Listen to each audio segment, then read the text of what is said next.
Bismillahirrahmanirrahim. Assalamualaikum warahmatullahi wabarakatuh. Alhamdulillahi rabbil alamin. Wabihi nasta'inu ala umuri dunya waddin. Wassalatu wassalamu ala asrafil anbiya'i wal mursalin. Sayyidina wa maulana Muhammadin sallallahu alaihi wasallam. Wa ala alihi wa man tabi'ahum bi ihsanin ila yaumiddin. Amma ba'd. Alhamdulillah, kembali kita bersyukur kepada Allah Subhanahu wa taala atas segala nikmat dan karunia yang tak henti-hentinya diberikan kepada kita semua untuk mendapatkan faedah dan manfaat dari mendengarkan penjelasan-penjelasan sederhana yang berkaitan dengan ilmu-ilmu Islam yang seyogianya harus kita miliki, karena dia akan menjadi pedoman, menjadi sumbu, menjadi patokan kita dalam menjalankan keberagamaan kita. Kita bersalawat atas Rasulullah Muhammad sallallahu alaihi wasallam.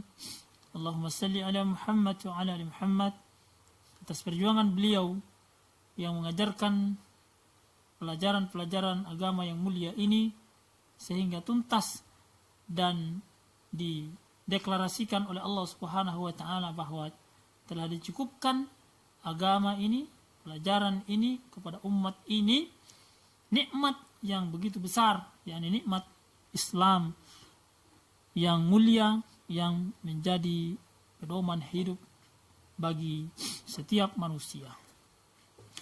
Saudara-saudara sekalian yang dimuliakan Allah Subhanahu wa taala, sebagai sebuah ilmu yang diderivasi dari Al-Qur'an dan Sunnah, maka fikih memerlukan kerangka teoretik atau metodologi berpikir yang disebut dengan usul fiqh.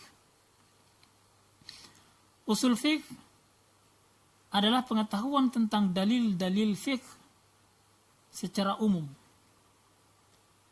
Adalah pengetahuan tentang dalil-dalil fiqh dan cara mempergunakannya, serta pengetahuan tentang orang yang menggunakan dalil-dalil tersebut. Ini sangat penting dalam menderivasi hukum. Maka fungsi dan perannya kira-kira mirip dengan logika dalam filsafat. Mirip. Ya, saya menyebutnya mirip, tapi tidak sama karena dia menjadi pemandu dari hal-hal yang berkenaan dengan kebaikan-kebaikan itu. Jika logika dapat menghindarkan seseorang melakukan kesalahan atau disebut dengan falasi dalam berargumentasi, maka usul fiqh mencegah manusia, mencegah seorang faqih dalam berbuat kesalahan dalam menderivasi hukum, sehingga tidak berlebihan jika para ulama menetapkannya sebagai salah satu persyaratan terpenting yang mesti dimiliki oleh seorang mujtahid. Persyaratan penting yang harus dimiliki oleh seorang yang berfatwa, yang mengambil kesimpulan-kesimpulan terhadap hukum-hukum yang akan dilakukan oleh umat ini. Maka peran usul fikih dalam penetapan hukum-hukum fikih tidaklah terlepas dari tokoh-tokoh atau para ilmuwan atau para ulama besar. Misalnya Imam Syafi'i rahimahullah, yang sebagian kita mengenalnya dengan peletak dasar ilmu fiqh.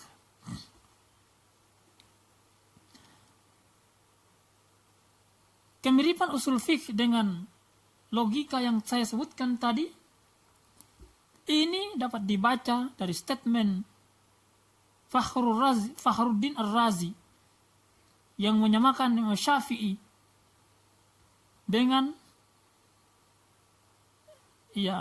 Aristoteles dalam tanda kutip. Jasa Imam Syafi'i sebenarnya terletak pada keberhasilannya mentransformasikan usul fikih menjadi sebuah disiplin ilmu.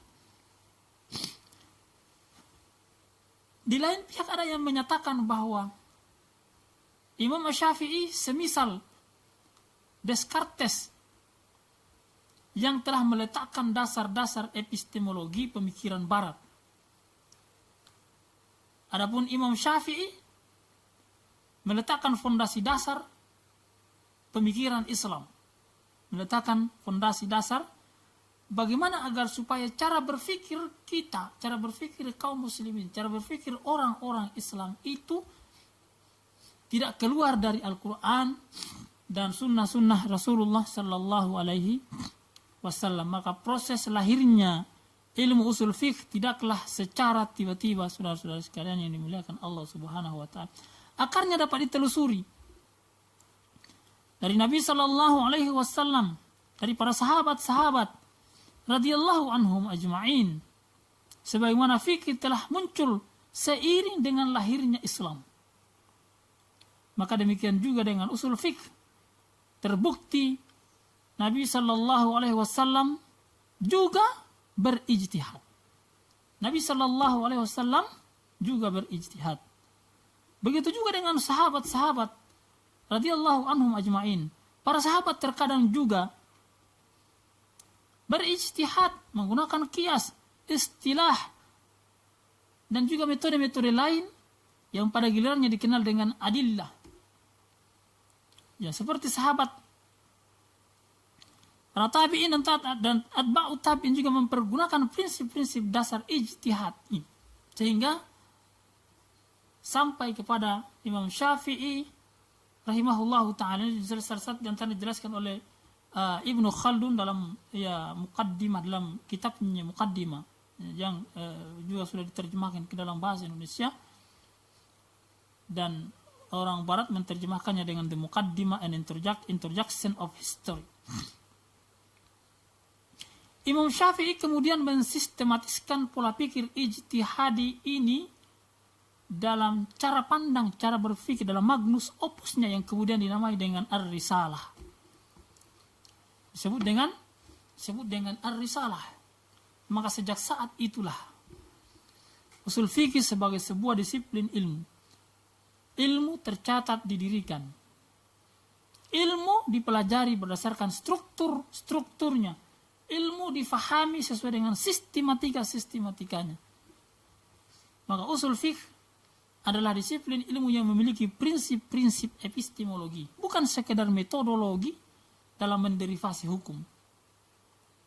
Ya.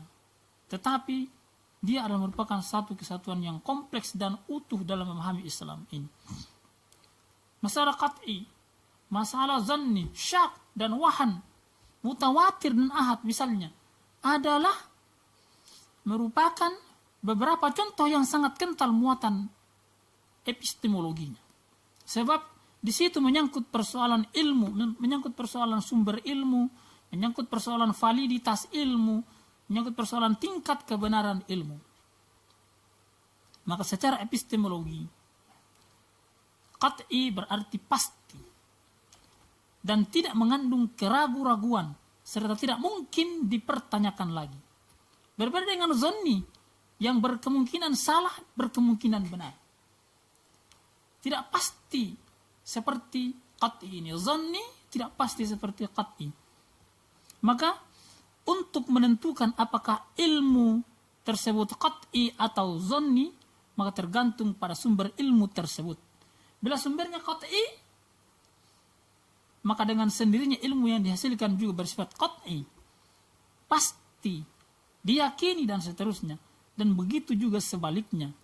Bila sumber ilmu itu diragukan, maka ilmu yang disandarkan kepadanya sudah tentu akan menjadi ragu pula.